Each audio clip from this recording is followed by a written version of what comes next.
Hello అండి, welcome back to my channel. అందరూ బాగున్నారు అనుకుంటున్నానండి. ఈ వీడియోలో ఒక ముఖ్యమైన సమాచారాన్ని అయితే ఇస్తున్నానండి. మనకి ఇంకా ధనుర్మాసం మొదలవబోతుంది. ఈ ధనుర్మాసం ప్రారంభ మరియు ముగింపు తేదీలు మరియు ఈ ధనుర్మాసంలో విశిష్టత ఏమిటి, ముక్కోటి ఏకాదశి ఏ రోజున వచ్చింది, ధనుర్మాసంలో పాటించవలసిన నియమాలు ఏమిటి, మరియు కాత్యాయని వ్రతాన్ని ఎవరెవరు చేయవచ్చు, కొత్తగా మొదలుపెట్టే వాళ్ళు మూడం వచ్చింది కదా, ఈ మూడంలో మొదలు పెట్టవచ్చా, ఇలాంటి ఎన్నో విషయాల్ని ఈ వీడియోలో షేర్ చేస్తున్నానండి.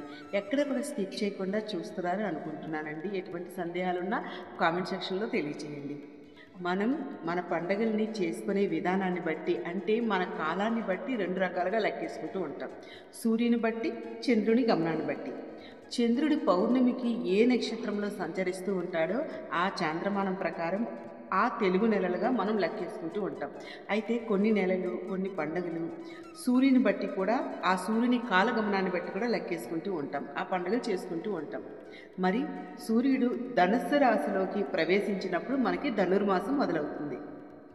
మనం ఇప్పుడు చాంద్రమానాన్ని అనుసరించి మార్గశిర మాసంలో పూజలు చేసుకుంటూ ఉంటున్నాం. ఇప్పుడు మార్గశిర మాసంలో ఉన్నాం. నవంబర్ 21 మార్గశిర శుద్ధ పాడ్యమి ప్రారంభమైంది. అప్పటి నుంచి డిసెంబర్ 19 అమావాస్యతో మార్గశిర మాసం ముగుస్తుంది. ఈ మధ్యలోనే మనకి ఈ మార్గశిర మాసం మధ్యలోనే ధనుర్మాసం వస్తుంది. పుష్యమాసం మధ్యలో ఈ ధనుర్మాసం అనేది ముగుస్తుంది. మరి ధనుర్మాసం అంతా కూడా విష్ణుమూర్తి ఆరాధనకు సంబంధించిన మాసంగా మనం చెప్పుకుంటాం. కొన్ని ప్రత్యేకమైన వ్రతాలు చేయడానికి కూడా అనువైన మాసంగా చెప్తూ ఉంటారు. ఈ మాసం అంతా గోదాదేవిని పూజిస్తూ ఉంటాం. ఈ ధనుర్మాసంలో నెలగంట కూడా పెడతారు, అంటే మనం నెల పట్టడం అని కూడా కొంతమంది అంటారు. సో ఈ ధనుర్మాసం నుంచి జరుగుతుందన్నమాట. సూర్యుని రాశి సంక్రమణం, అంటే ఒక రాశి నుంచి ఇంకొక రాశిలోనికి ఎప్పుడైతే సూర్యుడు వెళ్తూ ఉంటాడో అలా లెక్కేసుకొని మనం ఈ ధనుర్మాసాన్ని చేయడం జరుగుతుంది. అంటే సూర్యుడు ధనుస్సు రాశిలోకి ప్రవేశించడం జరిగితే దాన్ని ధనుర్మాసం అంటాం. ధనుర్మాసం అనేది దేవతలకు బ్రహ్మముహూర్తం అవుతుంది. దేవతలకు ఒక రోజు, అంటే మనకి ఒక సంవత్సరం కాలం అన్నమాట. ఉత్తరాయణం వాళ్ళకి పగలుగా, దక్షిణాయనం అంతా కలిపి రాత్రిగా, ఒక రాత్రిగా వాళ్ళకు ఉంటుంది దేవతలకి. మరి ఈ మాసం అంతా ప్రత్యేకంగా విష్ణుమూర్తిని, సాక్షాత్తు భూదేవి స్వరూపమైనటువంటి ఆ లక్ష్మీ రూపంగా అమ్మవారిని గోదాదేవి రూపంలో ఆరాధించడం జరుగుతుంది. మధుసూదనుడిగా భావించి పూజిస్తుంటాము శ్రీహరి. సాక్షాత్తు భూదేవి స్వరూపమైన గోదాదేవి శ్రీరంగనాథుని వివాహం చేసుకోవడానికి కాత్యాయని వ్రతాన్ని ఆచరించింది. కాబట్టి ఈ ధనుర్మాసంలో కాత్యాయని వ్రతం చేసిన వారికి అతి శీఘ్ర వివాహ యోగం కలుగుతుంది. సంతానం లేని వారికి సంతానం కూడా కలుగుతుంది అని అంటారండి. ఈ ధనుర్మాసం ప్రారంభ మరియు ముగింపు తేదీలు ఏంటో చూద్దాం. 16 డిసెంబర్ మంగళవారం నుంచి కూడా ధనుర్మాసం ప్రారంభమయ్యి 14/1/2026 బుధవారం వరకు మకర సంక్రమణం జరిగి ఆ రోజుతో ఈ ధనుర్మాసం ముగుస్తుంది. ఈ ధనుర్మాసం మొదటి రోజే నెలగంటు పెడతారండి. మరి దాని గురించి కూడా ఇప్పుడు మనం వివరంగా చెప్తాను. మరి స్వామివారిని ఆరాధించే ముందు అమ్మవారిని గోదాదేవిగా పూజిస్తూ ఉంటాం కదా. గోదాదేవి రచించినటువంటి 30 పాసురాలు అన్నిటినీ కలిపి తిరుప్పావై అంటారు. ఈ ధనుర్మాసం అంతా తిరుప్పావై పఠనం చేస్తే చాలా మంచి ఫలితాలు వస్తాయి. ద్రవిడ భాషలో తిరు అంటే పవిత్రమని, పావై అంటే వ్రతమని అర్థం. అంటే పవిత్ర వ్రతాన్ని ఆచరించే పుణ్య మాసాన్ని ధనుర్మాసాన్ని చెప్తారు. ధనుర్మాస వ్రతాన్ని ఆచరిస్తూ ఉంటారు. నెల రోజులు కూడా స్వామివారికి తులసి దళాన్ని సమర్పిస్తారు, పూలమాలను సమర్పిస్తారు. నిత్యం స్వామివారికి పూజ చేసుకునేవారు కూడా ఉంటారు. అయితే మొదటి 15 రోజులు పులగాన్ని, నెలలో 15 రోజులు పులగం పెడితే మరొక 15 రోజులు దద్దోజనాన్ని స్వామివారికి నివేదన చేసి ఆ నివేదన చేసినటువంటి నైవేద్యాన్ని పిల్లలకి పంచిపెడతారు.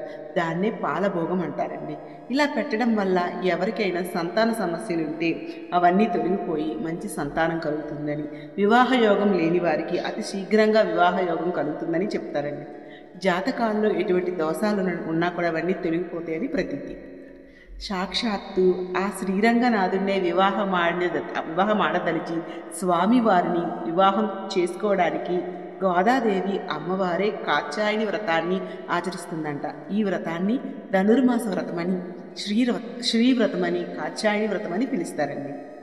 ఈ ధనుర్మాసం అంతా కూడా ఇది ఇటు గోదాదేవి అమ్మవారికి, అటు శ్రీరంగనాథుని రూపంలో ఉన్నటువంటి స్వామివారికి కూడా పూజ చేసుకొని సాక్షాత్తు అమ్మవారే ఆచరించిన వ్రతం కాబట్టి ఈ కాత్యాయని వ్రతాన్ని పెళ్లి కోసం చూస్తున్నటువంటి అబ్బాయిలు కానీ అమ్మాయిలు కానీ మొదలు పెట్టాలి అనుకున్న వాళ్ళు ఈ ధనుర్మాసంలో మొదలు పెట్టుకోవచ్చు. కానీ ఇప్పుడు శుక్రమూలం కదండి, శుభకార్యాలు చేయకూడదు అనుకుంటారు. స్వామి పూజకి అమ్మ పూజకి ఆ మూడమేమీ పర్లేదండి. వ్రతాన్ని మొదలు పెట్టాలి అనుకునే వాళ్ళు ఈ ధనుర్మాసంలో అమ్మవారు చేసినటువంటి ఆ వ్రతాన్ని ఆచరించిన మాసం కాబట్టి ఈ మాసం మళ్ళీ మనకి వచ్చే సంవత్సరం వరకు రాదు కాబట్టి ఎవరైనా కొత్తగా కాత్యాయని వ్రతాన్ని ఆచరించాలి అనుకుంటే ఈ ధనుర్మాసంలో మొదలు పెట్టుకోవచ్చండి. కొంతమంది నిత్యం ఈ 30 రోజులు కూడా కాత్యాయని దేవి అమ్మవారిని అష్టోత్తరంతో పూజ చేసిన వారు కూడా ఉంటారండి. వ్రతాన్ని ఆచరించిన వారు కూడా ఉంటారు. మంగళవారాలు వ్రతాన్ని స్టార్ట్ చేస్తారండి. స్వామివారిని శ్రీరంగనాథునిగా, కృష్ణుడిగా అంటే విష్ణుమూర్తిగా, గోదాదేవిని పూజించడం వల్ల పాశురాలను, తిరుప్పువై పాశురాలను పఠనం చేయడం, దాన ధర్మాలను చేయడం, వస్త్రదానం కానీ అన్నదానం కానీ ఇటువంటివి చేస్తే ఈ మాసంలో చాలా మంచిదండి. కార్తీక మాసంలో స్నానానికి ఎంత ప్రాముఖ్యత ఉంటుందో ధనుర్మాసంలో కూడా స్నానానికి దానానికి అంతే ప్రాముఖ్యత ఉంటుంది. సంపంగి పూలతో స్వామివారికి అర్చిస్తే కుజదోషం ఏదైనా ఉంటే పోతుందంట. గన్నేరు పూలు, పసుపు చామంతులు ఇటువంటి పూలతో పూజ చేయడం వల్ల ఆర్థిక సమస్యలు ఉంటే పోతాయండి. పచ్చికర్పూరం స్వామివారికి చాలా ఇష్టం అండి. దాంతో పూజిస్తే అష్ట ఐశ్వర్యాలు, సిరి సంపదలు కలుగుతాయండి. మరి ఈ ధనుర్మాసంలో నెలగంట కొడతారండి. అంటే నెల పట్టడం అంటారంటే అప్పటి నుంచి ఎటువంటి శుభకార్యాలు కూడా చేయరు. ఓన్లీ స్వామివారి దైవ కార్యాలు మాత్రమే చేస్తూ ఉంటాం అన్నమాట. సింహాద్రి అప్పన్న దేవాలయంలో సింహాచలంలో ఎర్లీ మార్నింగ్ సుప్రభాత సేవ, తెల్లవారుజామున సుప్రభాత సేవ జరిగినటువంటి అనంతరం ఈ డిసెంబర్ 16వ తేదీన గంటను మోగించడం జరుగుతుందండి. ఈ నెలగంట మోగించడం అనేది ఈ నెల పట్టడం అంటారనమాట. అప్పటి నుంచి భోగి వరకు కూడా ఇది ఉంటుంది. ఈ గంట మోగించినప్పటి నుంచి భోగి వరకు కూడా దైవ ఆరాధనలో సమయాన్ని గడపాలి. ఎటువంటి శుభకార్యాలు చేయకుండా స్వామివారికి సమయాన్ని కేటాయించడం అనేది చాలా ముఖ్యమన్నమాట. ఇది శూన్యమాసంగా కూడా భావించి ఎటువంటి శుభకార్యాలు కూడా చేయరు. ఈ నెలగంట పట్టినప్పటి నుంచి ఆడవాళ్ళు ఇంటి ముందు నెలపట్టడం అంటే అప్పటి నుంచి నెలగంట ముగ్గులు, ఆ ముగ్గుల మధ్యలో గొబ్బెమ్మలు పెడుతూ ఉంటారు. ధనుర్మాస వ్రతాన్ని ఆచరిస్తూ ఉంటారు. ఇంటి ముందు ముగ్గు వేసి ఎవరైతే పెళ్లి కాని ఆడపిల్లలు ఆవు పేడతో చేసినటువంటి గొబ్బెమ్మలు పెడుతూ ఉంటారు. వారి నెల మొత్తం చేయడం వల్ల వివాహం కాని వాళ్ళకి వివాహ యోగం అతి శీఘ్రంగా కలుగుతుందని, అలాగే సంతానం లేని వాళ్ళకి ఆ సమస్యలన్నీ, ఆరోగ్య సమస్యలన్నీ తొలగిపోయి వారికి ఆరోగ్యకరమైనటువంటి సంతానం కలుగుతుందట. స్వామివారి అన్ని దేవాలయాల్లో కూడా ఈ తిరుప్పావై ఏవైతే పాసురాలు ఉన్నాయో 30 పాసురాలు అవి పఠించడం చేస్తూ ఉంటారండి. ఎక్కడ విన్నా కూడా అవే వినబడుతూ ఉంటాయండి అన్ని దేవాలయాల్లో కూడా. పెళ్లి కావలసినటువంటి అబ్బాయిలు ఎవరైతే ఉన్నారో ఈ ధనుర్మాసంలో తెల్లవారుజామున స్నానాన్ని ఆచరించి తులసీమాలలు స్వామివారికి సమర్పించడం ఏ కోరిక అనుకున్నా తీరుతుందండి. వివాహయోగం కలుగుతుందండి. ఆడపిల్లలైతే కాత్యాయని వ్రతాన్ని ఆచరించాలి. అమ్మవారిని గోదాదేవి సాక్షాత్తు లక్ష్మీదేవి స్వరూపంగా భావిస్తాం కాబట్టి ధనుర్మాసం నిత్యం చేయలేని వారు కనీసం శనివారాలైనా ఈ పూజ చేసుకుంటే చాలా మంచిదండి. ఈ పూజ చేసినంతసేపు స్వామివారిని శ్రీ గోదాదేవి సహిత రంగనాథ స్వామినే నమః అనే నామంతో ఓం శ్రీరంగ నిలయాయ నమః అనే స్వామివారి నామాలను కూడా పఠిస్తూ ఎక్కువగా ఈ ధనుర్మాసం మొత్తం కూడా స్వామివారి ఆ నామాలతో పూజించవలసి ఉంటుందండి. భూదేవి అవతారమైనటువంటి ఆండాల్ గోదాదేవి రచించినటువంటి దివ్య ప్రబంధమే ఈ తిరుప్పావై. ఈ పవిత్రమైనటువంటి వ్రతాన్ని ఆచరిస్తూ వేకువజామున లేచి నిత్యం విష్ణువుని పూజిస్తూ అమ్మవారు తన అనుభూతిని భావాలను కలిపి ఒక పద్య రూపంలో, ఒక పాసుర రూపంలో రచించారంట.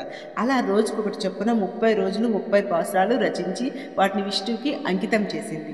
ఇంత పవిత్రమైన మాసం అయినప్పటికీ శుభకార్యాలు ఎందుకు జరుపుకోరు అంటే సూర్యోదయం సమయంలో కూడా సంవత్సరం పొడవునా ఎప్పుడూ కూడా అశ్వరథాల ప్రయాణం, సూర్యవాహనానికి సూర్యునికి రథానికి ఉన్నటువంటి గుర్రాలు ప్రయాణం ఆగదంట.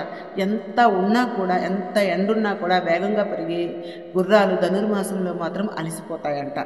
ఈ గుర్రాల కష్టాలను చూచినటువంటి సూర్యుడు విశ్రాంతి తీసుకునేందుకు నీరు తాగడానికి వాటిని ఒక చెరువు దగ్గరికి తీసుకుని వెళ్తాడంట. అయితే ఇదే సమయంలో సూర్యుడు రథం బలహీనంగా మారి గుర్రాలు చెరువు దగ్గర వదిలేసి గాడిదలకు రథాన్ని కడతారంట. అప్పుడు ఆ గాడిదలు బరువైన రథాన్ని లాగలేక చాలా నెమ్మదిగా లాగుతాయంట. అప్పుడు సూర్యుడి ప్రయాణం నెమ్మదిగా సాగుతుందంట. ఈ సమయంలో సూర్యుని గమనం అంటే ప్రయాణం నెమ్మదిగా ఉంటుంది కాబట్టి అందుకని ఈ మాసంలో శుభకార్యాలు చేయరంట. అందుకనే ఈ మాసం అంతా కూడా కేవలం స్వామివారి ఆరాధన, తెల్లవారుజామున లేవడం, స్వామివారికి తులసి మాలలు సమర్పించడం, మంచి అందమైన పూలమాలలు సమర్పించడం, కుదిరితే చదవటం వస్తే కనుక తిరుప్పావై పట్నం చేయడం కలిగితే కోరికలు అతి శీఘ్రంగా నెరవేరుతాయి అనేది పెద్దలు చెప్తున్నారనమాట. ఈ ధనుర్మాసంలో గాయత్రి మంత్రం చదివేవారైతే ఎక్కువసార్లు గాయత్రి మంత్ర పఠనం చేస్తే చాలా మంచిదండి. విష్ణు సహస్రనామాలు అవి చదవలేని వాళ్ళు గోవిందనామాలతో స్వామివారిని పూజిస్తే చాలా మంచిదండి. గజేంద్ర మోక్షం, భగవద్గీత చదవటం ఇటువంటివన్నీ కూడా వీలున్న వాళ్ళు చేస్తే చాలా మంచిది. స్వామివారికి ఆచరించవలసిన సప్తాహ శనివార వ్రతాన్ని కానీ ఈ ధనుర్మాసంలో చేస్తే కొత్తగా మొదలు పెట్టాలి అనుకుంటే మొదలు పెట్టొచ్చండి. కాబట్టి ధనుర్మాసం అనేది డిసెంబర్ 16 నుంచి మొదలై డిసెంబర్ 16, 2025 నుంచి మొదలై జనవరి 14వ తారీఖున 2026 మకర సంక్రాంతి రోజుతో ఈ ధనుర్మాసం అనేది ముగుస్తుందండి. మరి నెలగంట అనేది డిసెంబర్ 16. ఇక్కడ నుంచి నిలబడతాము. ఎవరైనా సరే కాత్యాయని వ్రతాన్ని ఆచరించాలనుకుంటే ఆచరించండి. గోదాదేవి అమ్మవారిని స్వామివారిని పెట్టి ఏ విధంగా పూజ చేసుకోవాలి అనుకుంటే మీరు పూజ చేసుకోవచ్చండి. ఈ ధనుర్మాసంలో అతి ముఖ్యమైనటువంటి పండగే ముక్కోటి ఏకాదశి. ఈ స్వామివారిని వైకుంఠ ఏకాదశిగా ఎంతో విశేషంగా అందరం కూడా జరుపుకునే అతి ముఖ్యమైన పండుగ ఈ ముక్కోటి ఏకాదశి. ఈ ముక్కోటి ఏకాదశి డిసెంబర్ 30వ తారీఖు వచ్చిందండి. మనకి ప్రతి నెల 2 ఏకాదశులు వస్తూ ఉంటాయి. ఒక్కొక్క ఏకాదశికి ఒక్కొక్క విశిష్టత కలిగి ఉంటుంది. వాటిల్లో ఈ ధనుర్మాసంలో వచ్చినటువంటి ఈ ముక్కోటి ఏకాదశి ఉత్తర ద్వార దర్శనం చేసుకుంటే స్వామివారిని విశేషంగా ఉత్తర ద్వార దర్శనం చేసుకుంటూ ఉంటాం. అన్ని దేవాలయాల్లో కూడా స్వామివారికి ప్రత్యేకంగా ఉత్తర ద్వార దర్శనం అనేది కల్పిస్తూ ఉంటారు. అతి ముఖ్యమైన ఏకాదశుల్లో ఈ ముక్కోటి ఏకాదశి కూడా చాలా ముఖ్యమైనదనమాట. ఇది డిసెంబర్ 30వ తారీఖున వస్తుందండి. మరి ఇదండి ధనుర్మాసం ప్రారంభ మరియు ముగింపు తేదీలు అన్నీ వివరించాను. కాత్యాయని వ్రతాన్ని ఎవరైనా చేయొచ్చా, మొదలు పెట్టొచ్చా, ఇలాంటివన్నీ చెప్పాను కదండి. సో మీకు వీడియో నచ్చింది అనుకుంటున్నానండి. నచ్చితే ప్లీజ్ అండి లైక్ చేయండి, షేర్ చేయండి, నా ఛానల్ని సబ్స్క్రైబ్ చేసుకొని ఒక మంచి వీడియోతో కలుస్తానండి. ప్లీజ్ అండి వెళ్ళే ముందు లైక్ అయితే చేయండి ప్లీజ్.